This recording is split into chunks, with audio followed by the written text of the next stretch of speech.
Meskipun gencatan senjata telah disepakati sejak awal Oktober lalu, namun intensitas kekerasan justru meningkat. Kantor Media Gaza melaporkan setidaknya ada 524 warga Palestina yang meninggal dunia, saudara. Di sisi lain, ada Board of Peace yang sudah dibentuk oleh Presiden Trump sebagai langkah perdamaian di Gaza, saudara, melalui kesepakatan dua negara.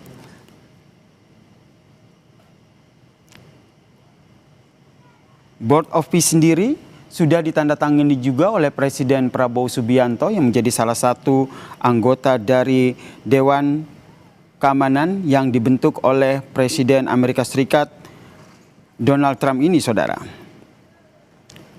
Dan di sisi lain kalau kita lihat kondisinya justru serangan masih terus terjadi ataupun masih terus dilakukan oleh pihak Israel. Ini pun menunjukkan adanya gencatan senjata yang melemah, saudara.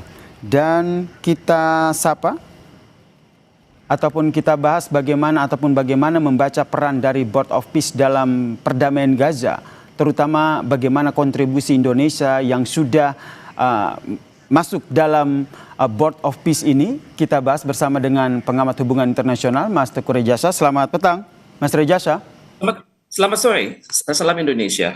Ini kalau lihat secara awam sepertinya ada kontradiktif begitu. Harapannya tentu saja dengan adanya pembentukan Board of Peace yang menjamin ada kesepakatan dua negara, solusi dua negara. Tapi ini terlihat berbeda karena serangan bertubi-tubi terus dilakukan oleh Israel terhadap Gaza. Apa yang Anda baca di sini?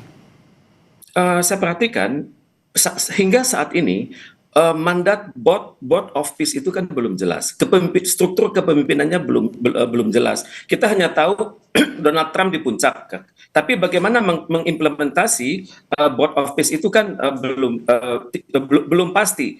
Yang jelas sekarang adalah negara-negara semakin sulit percaya bahwa Board of Peace ini akan berfungsi dengan baik. Apalagi sudah ada 26 negara yang saat ini sebenarnya berharap bahwa Board of Peace itu akan bekerja dengan baik. Dan negara-negara itu kan sebenarnya terdiri dari Asia Tenggara, kemudian Timur Tengah, Eropa, Latin Amerika, dan Kaukasus. Sebenarnya Board of Peace ini sudah memiliki struktur keanggotaan yang jelas, walaupun belum ada job description dan job specification dari Board of Peace itu. Memang yang kita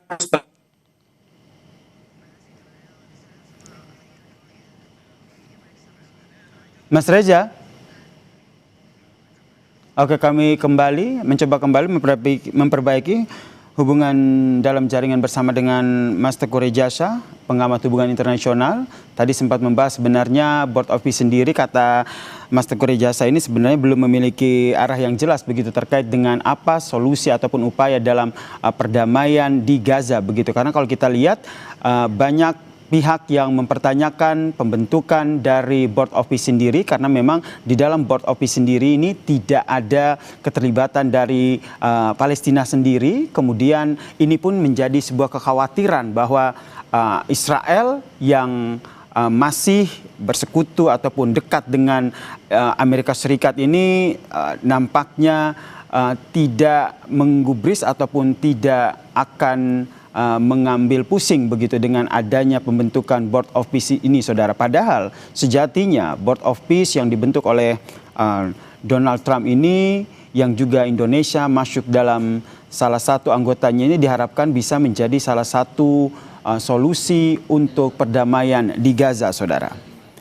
Seperti yang kita ketahui, Indonesia sudah bergabung dengan Board of Peace, kemudian gencatan senjata sebenarnya sudah pernah disampaikan ataupun sudah pernah dilakukan oleh Israel dan juga Palestina. Kita ketahui sekitar Oktober tahun lalu gencatan senjata ini pun sudah disepakati begitu oleh kedua belah pihak.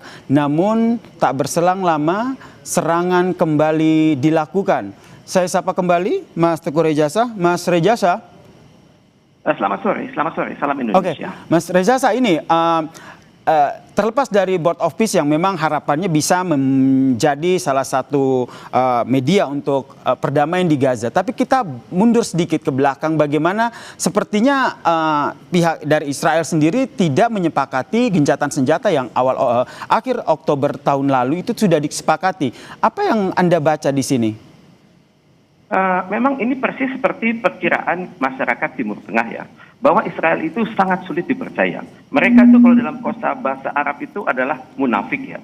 Kalau berbicara itu bohong, kalau membuat komitmen mereka itu ingkar, dan kalau sudah membuat kesepakatan mereka akan menggunting dalam lipatan. Jadi tampaknya saya nggak mengerti ya mengapa Israel berbuat seperti ini. Tentunya dia mencoba sebenarnya itu menekan Amerika Serikat sebenarnya, bahwa sebelum hari ini Iran itu sudah dibom oleh Amerika Serikat, fasilitas strategisnya, kemudian pangkalan-pangkalan nuklirnya, dan juga dicoba digoyang pemerintahannya. Tapi Amerika Serikat sangat takut untuk membangun suatu perang total dengan Iran. Ini yang ditakutkan oleh Amerika Serikat karena peluru kendali Iran itu sudah benar-benar menyasar wilayah-wilayah sekitar Timur Tengah, entah itu wilayahnya 300 sampai 500 km ataupun sampai 700 km, bahkan sampai ke 2000 km.